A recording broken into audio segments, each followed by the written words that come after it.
don't get a big bomb. And they learned that just as those magnets at Y-12 weren't working. And General Groves, who was running the project, thought he'd go in front of a firing squad because he'd spent this enormous amount of money. In today's dollars, about $30 billion was being spent by the end of the war on this project with nothing to show for it. But as I say, they solved the problem of uranium by getting magnets to work. And then they got busy at Los Alamos to figure out how to make the plutonium bomb work. And here Eastman came into the act again. Some of you may have seen a movie on the bomb. And there's a famous picture of a man named Seth Nettermeyer trying to take a piece of rebar, metal to use in the construction of this building, and surrounded by explosives, squeeze it quickly. Because his thought was you could make a structure out of plutonium that was big and had a big surface area, so our neutrons would be lost. And if you squeezed it down to a tiny area, tiny volume, the surface area would go way down, not so many neutrons could be lost, and you'd get an explosion. So the idea of both bombs was decrease the surface area quickly. Think of the amount of paint it would take to paint the original Hiroshima bomb. If you wanted to paint all the surfaces of the uranium projectile and the target, take a lot of paint. But when you put them together, it didn't take as much paint. If you've got a big sphere of say a plutonium sphere the size of a softball in your hand, take a lot of paint to paint it. But if you squeezed it down to the size of your eyeball, it doesn't take much paint to paint it. The surface area has gone down. So the place to lose neutrons is going down. So you can make use of the neutrons more efficiently, and you may be able to get a bomb.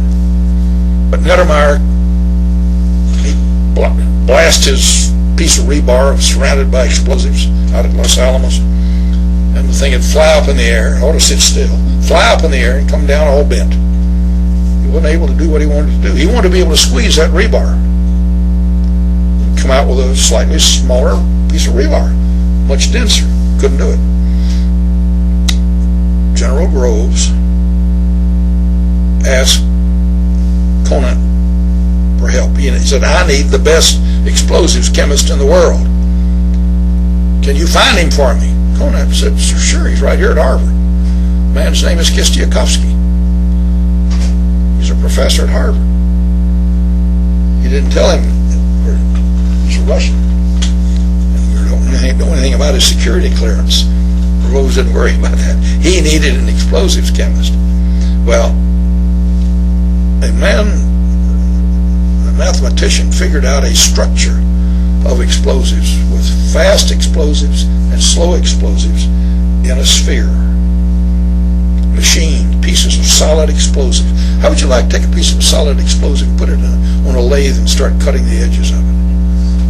But there are people in this town who've done it, used to work at Los Alamos. A very complicated structure was made to get a mixture of fast explosion and slow explosions to get a spherical shock wave. If you take all one kind of explosive and set it off, say 64 places on the surface, you don't get a spherical shock wave. You get a jet and a jet and a jet and a jet. You want a spherical implosion. Very hard to do. Fortunately, it's hard to do. I hope it's extremely hard to do. Unfortunately, we've told the world too much about how that thing is done. If you don't set it off very, very symmetrically, you get a fizzle, a very poor bomb. I hope that's what happened in North Korea recently. Kistiakowsky was able to make what appeared to be very symmetrical explosions using a technique that a famous mathematician had worked out of how to structure the various pieces of slow explosive and fast explosive around a center core, which had polonium and beryllium in the middle of it to release neutrons. The uranium bomb, the cannon bomb theory was exceedingly well worked out. Didn't need any further testing. The uranium bomb at Hiroshima using Eastman's material was never tested. The first bomb worked. The plutonium bomb theory was not well worked out. They wanted to be sure it did work, so they tested it at Alamogordo, New Mexico, in the famous test. Truman was at Potsdam when he learned that the test was a success. And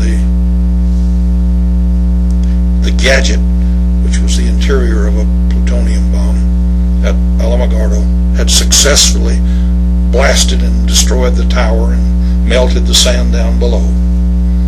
And Truman was able to issue a decree to the Japanese: you must quit. You must surrender, or you face total and utter destruction. The Japanese didn't quit. And on the 6th of August 1945, we dropped the uranium bomb. There was no response from the Japanese. The city of Hiroshima was gone. We think now that they didn't know anything about that the city was so totally gone, there was no communication, they didn't understand why. It was gone. 3 days later, we dropped another bomb. This was the plutonium bomb over Nagasaki. It was equivalent to about 20,000 tons of TNT. Fewer people died than at Hiroshima because the city is laid out differently. There are mountains to shield people. Not as many people died at Nagasaki. The first bomb taught the world that there was a new form of big warfare. The Japanese couldn't participate in this form of big warfare. They had no bomb. Second bomb taught the Japanese that we could continue.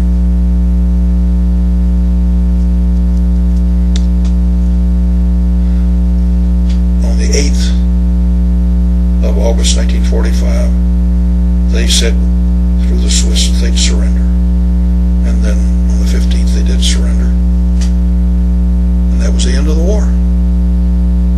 So Eastman's part, Kingsport's part, was to give up people to run, management people and operators, machinists, to run Oak Ridge, to run Y-12, and to make the RDX, to crack the backs of the German submarines and the Japanese submarines, and to make the plutonium bomb work. One more thing Eastman did was to make anti-ozonates. It's almost forgotten about.